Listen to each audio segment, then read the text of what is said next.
Hey guys, before we get into today's tip, I wanted to announce that I have just officially released my defensive ebook, and it's not just a typical defensive ebook, it is a complete crash course on everything you need to know about defense in Madden 18, from what coverages are the best coverages, what are their weaknesses, how can you mask their weaknesses and make them better, how to stop all of the best overpowered runs in the game, like the wham, the stretches, the pitches, the inside zones, how to contain the best formations in the game. Going to be going over some of the best blitzes in the game, and also a standalone scheme for you guys. It is not just a 4-3 ebook or just a 3-4 ebook. It can work for both 4-3 and 3-4 guys, so no matter what style of defense you play, this will work for you. The links will be in the comments and in the description. You can either buy it as a standalone ebook, or you can just subscribe to my Patreon to get it that way. And when you subscribe to the Patreon, you actually get all of my ebooks, so it's a cheaper way to get them. So without further ado, we're going to get into today's tip, which is going to be kind of like a sneak peek inside the ebook of like one of the tactics that I'm using with a lot of my coverages, and something that a lot of you guys might not have known about. So without further ado, let's get into today's tip. What's going on, everybody? It's EricRayweather back here, helping you take your game to the next level. And in today's video, I'm going to be talking about the most important zone in Madden 18.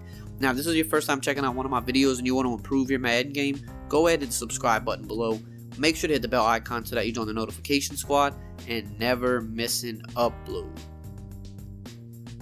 So what's going on, guys? Like I said, today I'm going to be going over the most important zone in Madden 18. Now, I already made a video about this, but this is going to kind of be a part 2 to add on to it. So I made this video a little while back. I'll have it linked in the description if you haven't seen it yet. But basically, the best zone in the game by far is the 3 receiver hook. So we're gonna look at that just really briefly here. So the 3 receiver hook, commonly found in crossfire blitzes, you see here, Earl Thomas. It's commonly found in crossfire blitzes and in cover 1 plays. Now, the reason this zone is so good, it plays very aggressive. It's a very, very aggressive zone. That it can jump drag routes, it can jump slant routes, it can defend post routes. Now, a thing to know about this that I didn't cover in the first video. The first video, I just talk about the zone in general and I show what it can do. So like I said, if you didn't see that video, go watch it so you can understand a little bit more about it. But to add on to that video, something I didn't know at the time that's been brought to my attention is that if you shade your defense underneath, the 3 receiver hook zone will play underneath more aggressively. It'll jump drag routes. If you shade your defense over top, it'll stay further back more often with like crossing routes and with like post routes. What the 3 receiver hook does essentially is it gives you another user defender on the field. So if you're a person that's not good at user defending, you want to use plays with 3 receiver hooks, because it can kind of act like that user defender over the middle of the field. If you shade underneath, if you know someone's gonna put drags on the play and you want it to defend the drag, you just have to shade underneath, which is wire triangle down on the right stick. So watch, we'll show an example here. So we shaded underneath. We'll just block the running back here. So watch what happens. Earl Thomas is going to play aggressive on Gabriel here. Watch. See how he follows Gabriel all the way over? And he pretty much carries him all the way over until he gets to the other zone here. Now, we did complete the pass, but it wasn't for many yards. But you see, like, instantly, like, if we would have tried to throw this right now, Earl Thomas likely jumps that for a pick. And I'm going to try to actually include some gameplay footage towards the end of this video, because I have some footage of this zone just getting ridiculous picks. So I'm going to try to include that, so stick around into the video to see that. But you see how he like follows it down, and then once he kind of like passes it off over here to Maxwell, number 41, and then Maxwell comes and clamps down on it. So now what we're going to do this time is we're going to shade over top. So we're going to shade over top. I'm just going to throw this linebacker here into like some random zone or whatever. And now watch what happens. So he's likely going to defend probably Hardy on this play more aggressively, because that's the immediate threat that's coming into the deeper area of the field. So watch. We try to throw it to Hardy. You see, he's all over it. So that's what's so good about the zone, is that you can tell it where to play and it'll take it away. So if you're not a good user defender, you're going to want to shade your coverage to whatever you think your opponent's throwing the most. So if you think he's throwing a drag, shade underneath. If you think he's going to try to throw like a post over the middle or a deep in route or something like that, or a slant route or a crossing route, shade over top. Now, if you are a good user defender, this is even better because now it's like having two user defenders. So, for example, here, we're going to, let's shade underneath. And then, let's say we're worried about the drag route and the in route. So, we shade underneath, so we know that this zone's going to take away the drag now. And now we can just worry about the in route. So, that's what we're going to do here. I'm just going to sit right here because I know that the other zone is going to cover the drag. So let's go back to the replay really briefly just to show. So I shaded the coverage underneath, so I knew Earl Thomas would jump the drag. So you see Earl Thomas coming down here. He's sitting right on top of this drag.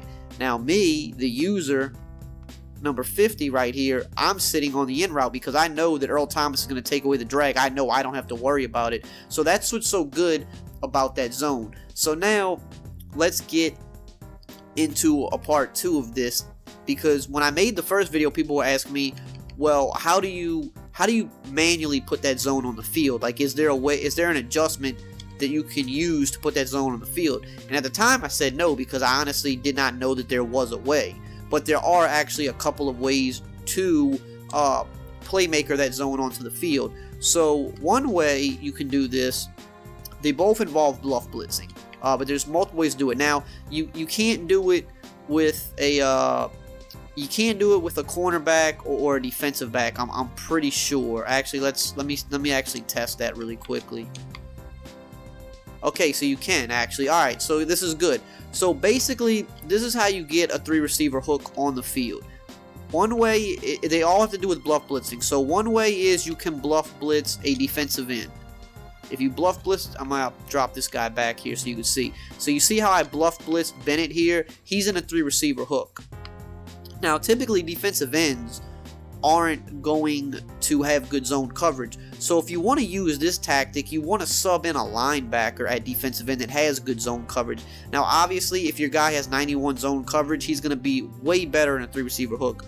But most linebackers, you know, especially in regular teams, aren't going to have 91 zone coverage. You have to go in the ultimate team to get that. So it's not realistic to expect your linebackers to have 91 zone coverage, but you want them to at least be in the mid 80s and the high 80s. You want them to have good zone coverage. You don't want to put a guy in a 3 receiver hook that has 75 zone coverage. It's not going to do you much good. You want a guy with like 84, 85, 86 at least. And if you're an ultimate team, you want to try to get guys with 91. So if you want to put a defensive end into a 3 receiver hook, put a linebacker there because they're going to have better zone coverage than a defensive end. And you're going to get a similar, it's not going to, like I said, it's not going to be as good as having Earl Thomas in it or having Harrison Smith in it or something like that, but it's still going to give you that same effect. You could shade underneath and he'll cover the drags. You could shade over top and he'll go back and worry more about crossing routes. So that's one way you can do it. The next way you can do it with a linebacker, you can do it with a cornerback, but they have to be blitzing first. They have to be blitzing in the play itself. You can't, like, I can't just blitz Wagner here and then say, all right, now I'm gonna bluff blitz him. He's gonna go into or excuse me, that you can't bluff blitz that linebacker. So okay, we'll use this cover 2 for example. I can't just blitz right here and then bluff blitz him. He's gonna go back into his spy. He's gonna bluff blitz and go into a spy. But this cover 2 right here, this cover 2 sink, he's blitzing stock already. So if I bluff blitz him and he's blitzing stock, you see now he's in a 3 receiver hook. So now we have him in a 3 receiver hook because he was blitzing on the play as is. We didn't have to manually blitz him first. So you need to come out in plays that have a linebacker blitzing, or maybe they have a cornerback blitzing, and then you can bluff blitz that guy and he'll go into a 3 receiver hook. Again, if it's a linebacker, it's not going to be as good as having Earl Thomas, but it's still going to do a decent job. So let's see here. We have him in a 3 receiver hook. We're going to shade underneath, and he should defend the drag pretty decently. You see, he's all over the drag. Now, he's a little slower, so he lagged behind, but you could see that he was aggressive on the drag, and he didn't really pull back until he passed him off into the other zone, which is what he's supposed to do. So you see immediately, if we were to try to throw the quick drag here, he's going to pick it.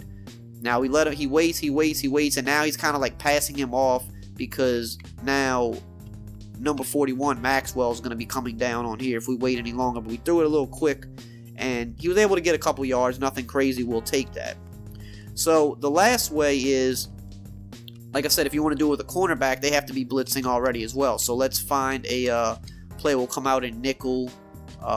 We could do nickel blitz. That's a perfect example right there. Do nickel blitz. And you're going to see that if we go to right here, or not right, excuse me, Coleman, he's already blitzing. We're going to bluff blitz him now. And now he's in a 3-receiver hook. So again, we can shade underneath, and we'll see he should defend the drag pretty decently here. See this? See how he's all over the drag? Now he's a very bad zone coverage guy. He's probably like below 80 zone coverage, so he's not the best example to show here. But we just want to show that what he did here. Because we shaded him underneath, he sees that drag coming, so he's sitting right under it. If this is a guy that has, 85, 88 zone coverage, or even, like I said, if you get a guy with 91, he's picking this every time. But I'm pretty sure Coleman's zone coverage, I would bet that it's probably under 80, so he's not really reacting. He's in the way. He's perfectly in position, but he's not reacting because his zone coverage is so bad. Let's actually look at his zone coverage just for the sake of argument. I'm willing to bet that it's not very good. But I'm just trying to show the example. So he's a 79 overall, so I mean it's probably not very good. Let's see. Exactly, it's a 76 overall. So we're gonna actually put Sherman there, and let's just for the sake of science, let's see how we're just gonna throw this ball away here so we can reset, and we'll see if Sherman defends this better. So we have Sherman. We're gonna bluff blitz him.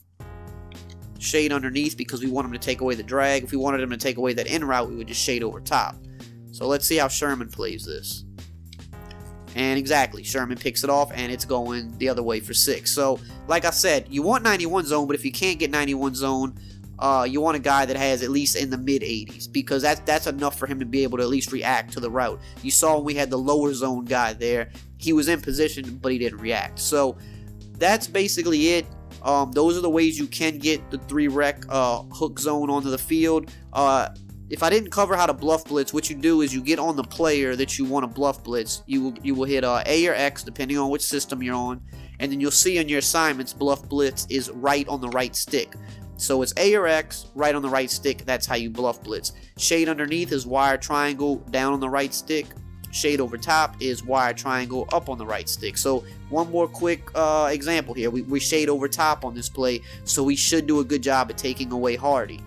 Well, actually, he stayed low there, which is kind of surprising, but I think he stayed low because we have so many other hook zones on the field that he knew that he didn't have to actually go down there to defend it because these other hook zones were already on Hardy here. Yeah, I mean, Bobby Wagner was already on it, so Richard Sherman in this case said, well, this is the only threat, I'm going to stay on that. But like I said, in other examples, when you shade underneath, you can pretty much guarantee that it's going to take away the drag.